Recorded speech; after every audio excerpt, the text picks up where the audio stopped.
Very curious about how you got out of North Korea. I know you got trafficked into China. How did that happen? Yeah, so it's like escaping from North Korea is very different than how other immigrants escape. We don't have a phone, we don't have a map, we don't have any idea. And the only clue I had about the outside world was seeing these lights like coming out of China at nighttime because I was living in the border town of North Korea.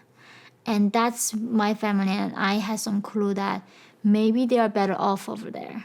And if we go where the lights are, then we might find some bowl of rice. So you actually had no idea that it might be better there. You saw We electricity just guessed it. and you thought, well, if they have electricity over there, then it must be better. Yeah.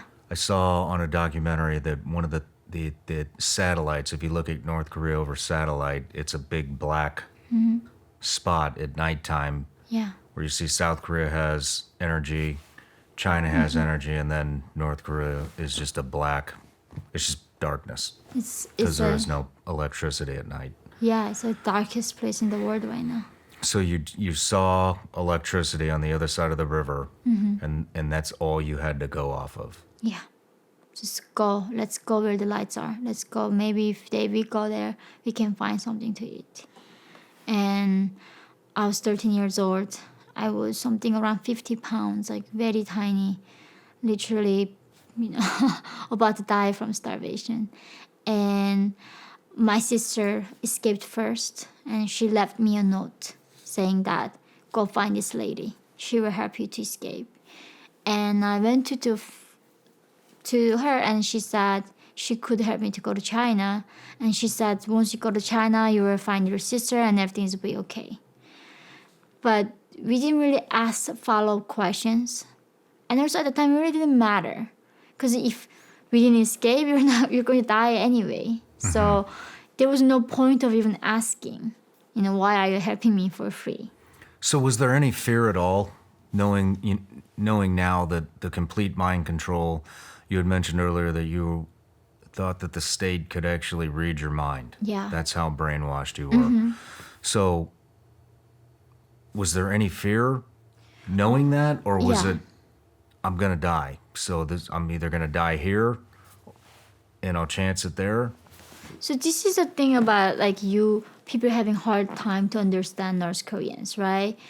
In some way, we are the most bizarrely innocent people, because in North Korea, we are never seen the bad news. Our news is all about victorious battle that our army is doing and how our mother nation is thriving under the communism and everything is wonderful. There is no news about rape. I did not even know the word rape. There's no word news about escaping or anything bad, right? So I was completely not understanding the bad things happening in the world. That if I were born here, I would understand. So just not knowing that how bad things can go wrong, that was not a concept for us. Because we just did not, even though we were seeing executions, those things was not on the news, right? So we just did not understand that selling another human being was a thing.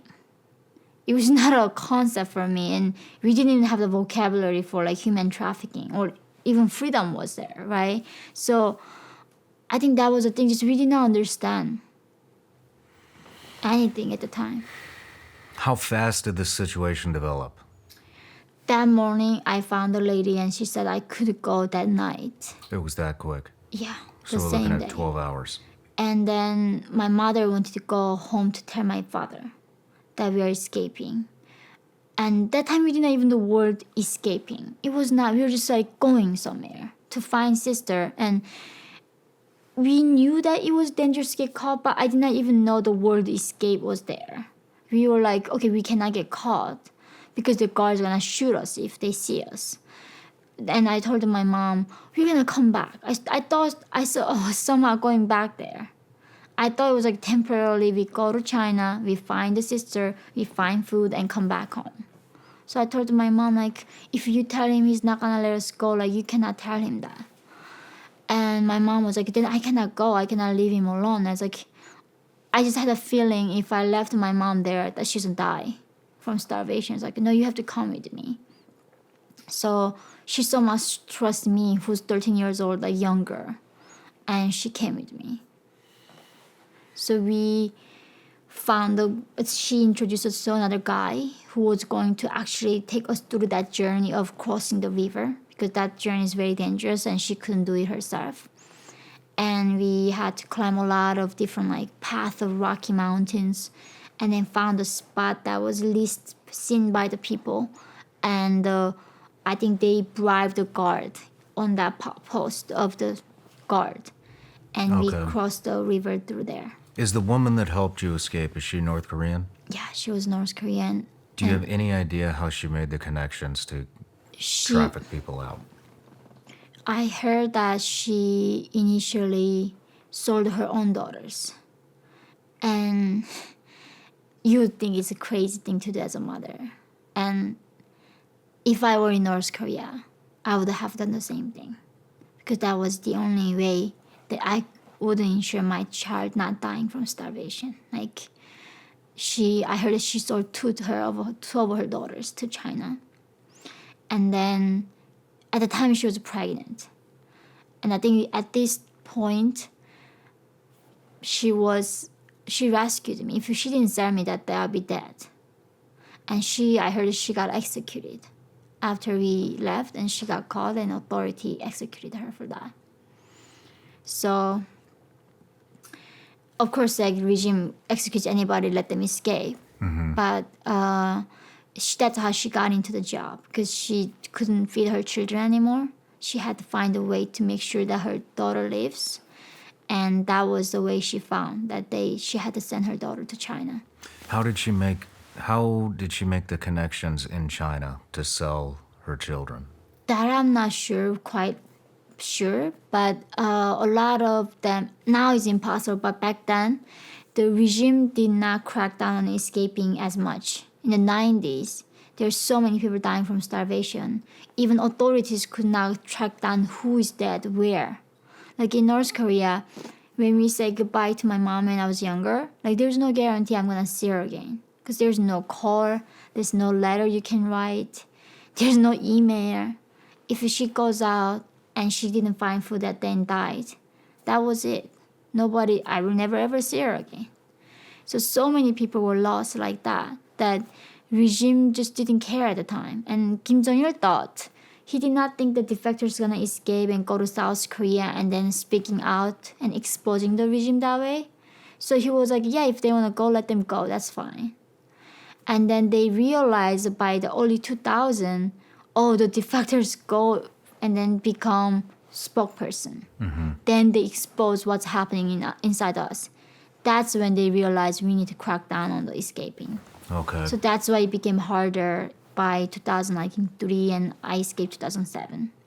What measures did they take to make it harder to escape?